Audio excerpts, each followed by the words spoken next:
Hello friends. इस video में हम बात करने वाले हैं, कुछ ऐसे सेटअप्स देखने वाले हैं जो शॉर्ट टर्म में आपको मोमेंटम दे सकते हैं स्टॉक्स में। जैसे कि लोग एफ स्टॉक्स में ट्रेडिंग करते हैं, तो किस तरह के वो स्टॉक्स होने चाहिए या उनका चार्ट सेटअप क्या होना चाहिए अगर हम किसी एफ स्टॉक्स को बाय कर रहे हैं for very short term position. मतलब एफ में अगर हम काम कर रहे हैं तो हार्डली हम 2-3% के लिए काम कर रहे हैं, और 2-3% में भी अच्छा रिवॉर्ड मिल जाता है एफ में अगर हम काम करते हैं तो इस वीडियो में हम कुछ स्टॉक्स के माध्यम से देखेंगे कि किस तरह के सेटअप्स पे अपने को काम करना चाहिए, या स्टॉक सिलेक्शन करते समय हमें क्या क्या चीज़ें ध्यान रखनी चाहिए। ठीक है, तो अभी जो भी हम स्टॉक्स यहाँ डिस्कस करने वाले हैं, उन स्टॉक्स में मेरी कोई भी बाइंग या सेलिंग की रिकमेंडेशन नहीं है। केवल चार्ट पैटर्न समझाने के लिए वो स्टॉक्स यहाँ डिस्कस कर रहे हैं। और डिस्क्लेमर मेरा ये है कि मैं सेबी रजिस्टर्ड एडवाइज़र नहीं हूँ, तो आप इनमें से किसी भी स्टॉक में बाइंग की या सेलिंग की रिकमेंडेशन ना समझिए। अगर आप इन स्टॉक्स में कोई भी काम करते हैं तो आपकी प्रॉफिट या लॉस की जिम्मेदारी आपकी खुद की रहेगी। ठीक है, तो अभी कुछ स्टॉक डिस्कस कर लेते हैं। ये मैंने कुछ स्टॉक्स छांट के रखे हैं जिनको हम देखते हैं और समझने की कोशिश करते हैं कि इन स्टॉक्स में अगर ऊपर का मूव आना है तो क्यों आना चाहिए। ठीक है, सबसे पहला स्टॉक देखते हैं अपन, बंधन बैंक।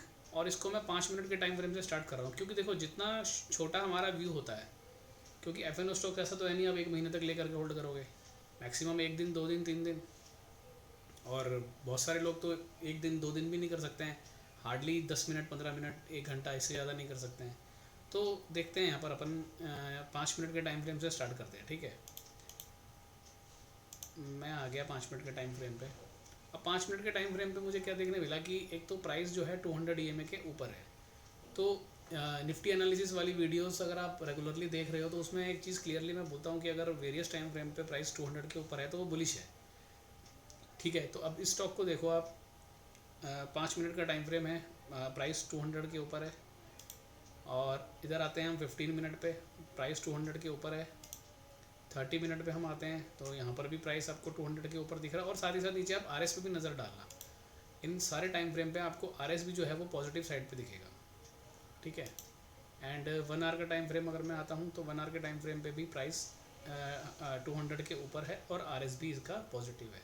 तो अब अगर ये स्टॉक मेरे को सिलेक्ट करना है आने वाले कुछ दिनों के लिए, लेट्स से 2 दिन 3 दिन 4 दिन 5 दिन, बहुत शॉर्ट टर्म के लिए, तो क्या इन स्टॉक्स में ऊपर जाने की संभावना है या नहीं है। क्योंकि अभी तक हमने जितने भी टाइम फ्रेम देखे, सब टाइम फ्रेम पे ये अपने को 200 EMA के ऊपर मिल रहा है, और साथ ही साथ आवरली पे देख रहे हैं हम, 2 आवरली पे देख रहे हैं हम, यहाँ पर जो एवरेजेस हैं वो भी काफ़ी जो है स्क्वीज़ हो रखी है। और प्लस साथ में एक चीज़ और अपने को एनालिसिस करनी होती है कि अगर मैं ये स्टॉक्स को मैं बाय करना चाह रहा हूँ, तो पहले मैं ये देखूँ कि इसका नीचे जाने का स्कोप है या नहीं है। अगर नीचे जाने का स्कोप नहीं है तो फिर ऊपर जाने का स्कोप ही होगा। तो आप ये देखो, ये मैंने इस पूरे ट्रेंड का एक रिट्रेसमेंट लगाया, और रिट्रेसमेंट लगाने के बाद मुझे समझ में आया कि ये 61.8% का रिट्रेसमेंट लेकर के ऊपर निकल रहा है। ठीक है, तो इसका मतलब ये जो रिट्रेसमेंट हुआ, इस पूरे ट्रेंड का ये जो रिट्रेसमेंट हुआ, ये काफ़ी हेल्दी रिट्रेसमेंट है। तो अब इसमें संभावना बन रही है कि ये स्टॉक यहाँ से ऊपर जाना चाहिए। और जब हम छोटे टाइम फ्रेम की बात कर रहे हैं, 5 मिनट की, 15 मिनट की, 30 मिनट की, तो वहाँ पर अगर प्राइस 200 के ऊपर आ रहा है तो अपने को डेली में ये देखना है कि क्या 50 के ऊपर है, क्योंकि मैंने अपनी वीडियोज़ में 50 को भी काफ़ी इंपॉर्टेंस दे रखा है, आप लोगों को मालूम है। तो यहाँ पर हमने क्या देखा कि आज का जो डेली कैंडल है वो 50 EMA के ऊपर भी जा करके क्लोज दिया है। तो ये स्टॉक्स को अगर हम आने वाले कुछ दिनों के लिए अपने पास रखते हैं तो संभावना है कि इसमें एक ऊपर की साइड का मूव बन सकता है। ठीक है, नेक्स्ट स्टॉक देखते हैं एक बारी, फेडरल।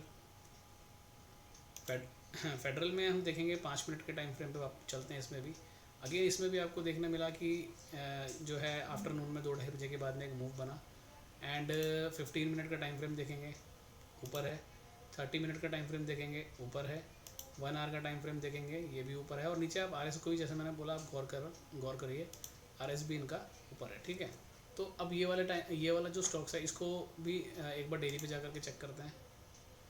तो जब मैं डेली पे गया तो डेली पे क्या देखने मिला मुझे कि ये स्टॉक 50 EMA के ऊपर काम कर रहा है, और जो EMA का सीक्वेंस है वो 20, 50, 100, 200 है, जो कि एक बुलिश सिनेरियो को दर्शाता है। ठीक है, तो ये स्टॉक्स में भी अगर मैं काम करता हूँ तो इस स्टॉक में भी यहाँ से नीचे आने की संभावना कम है, आने वाले कुछ दिनों में यहाँ से ऊपर जाने की संभावना ज़्यादा लग रही है, ये सारे टाइम फ्रेम देखने के बाद में। ठीक है, नेक्स्ट एक और देख लेते हैं अपन, PNB। इसमें भी 5 मिनट का टाइम फ्रेम देखते हैं। अब इसमें भी अगर मैं देखूं तो इसमें भी 5 मिनट के टाइम फ्रेम पे मुझे दिख रहा है कि ये 200 के ऊपर है। और 15 मिनट का टाइम फ्रेम देख रहा हूं तो यहाँ पर भी अगेन 200 के ऊपर है। 30 मिनट का टाइम फ्रेम देख रहा हूँ, अगेन ये भी ऊपर है। और पीएनबी में एक चीज़ अच्छी और दिख रही है आपको कि इसमें जो ईएमएस का सीक्वेंस है वो भी 20, 50, 100, 200 की तरह बना हुआ है। मतलब ये भी एक अच्छा जो है सिनेरियो दिखा रहा है हर टाइम फ्रेम पे, ठीक है। और इसका भी डेली चल के देख लेते हैं एक बारी। तो डेली में भी हमें क्या दिखा कि ये 50 के काफ़ी ऊपर है, ठीक है। एक और स्टॉक देखते हैं, श्रीराम फाइनेंस।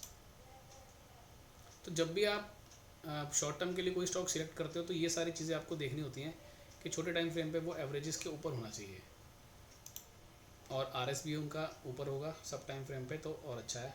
ये देखो आप 15 पे, 30 पे, ठीक है, 1 आवर पे। अब डेली पे देख लेते हैं इसको भी एक बारी।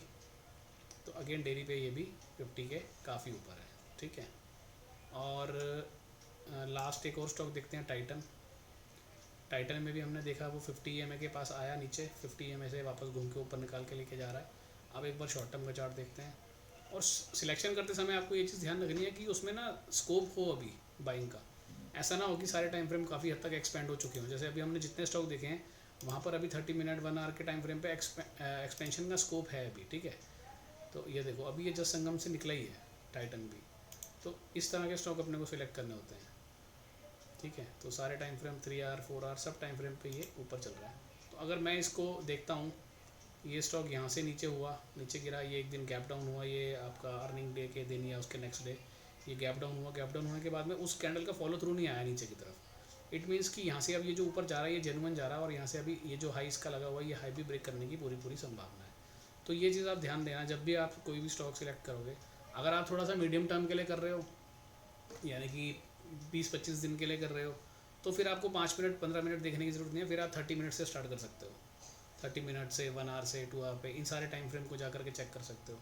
और सेम वही अगर आप जो है थोड़ा सा लॉन्ग टर्म में जा रहे हो तो फिर आप 1 आवर या 2 आवर के टाइम फ्रेम से स्टार्ट कर सकते हो। तो जिसका जितना ड्यूरेशन है स्टॉक होल्डिंग का उतने छोटे टाइम फ्रेम पे जाके अपने को चेक करना पड़ेगा। और यही चीज़ अपने को अगर बिल्कुल आपका इंट्राडे, जैसे अब मान लो कल के लिए मुझे स्टॉक निकालने हैं कि कल कौन कौन से स्टॉक चल सकते हैं। लेट से मैं F&O ट्रेडर हूँ और मैं कोई 4-5 स्टॉक सिलेक्ट करना चाहता हूँ कल के लिए। तो यही जो चीज़ मैंने अभी आपको 5 मिनट्स पे दिखाई, यही चीज़ मुझे जाकर के 1 मिनट पे जाकर के चेक करनी पड़ेगी कि 1 मिनट के टाइम फ्रेम पे क्या सिनेरियो बन रहा है। और अगर प्राइस वहाँ पर 200 के आसपास मुझे मिल रहा है 1 मिनट के टाइम फ्रेम पे तो वो और अच्छा है, ठीक है। और RS भी देखो आप, इसका 1 मिनट पे भी ऊपर है, 3 मिनट पे भी ऊपर है। तो ये इस तरीके से अपन जो है सिलेक्ट कर सकते हैं। अब जैसे ये वाला जो मूव आया इसको समझते हैं एक बार। ये वाला जो मूव आया इस समय देखते हैं 1 मिनट पे क्या हो रहा था, ठीक है। ये कल का मूव है, देखो आप यहाँ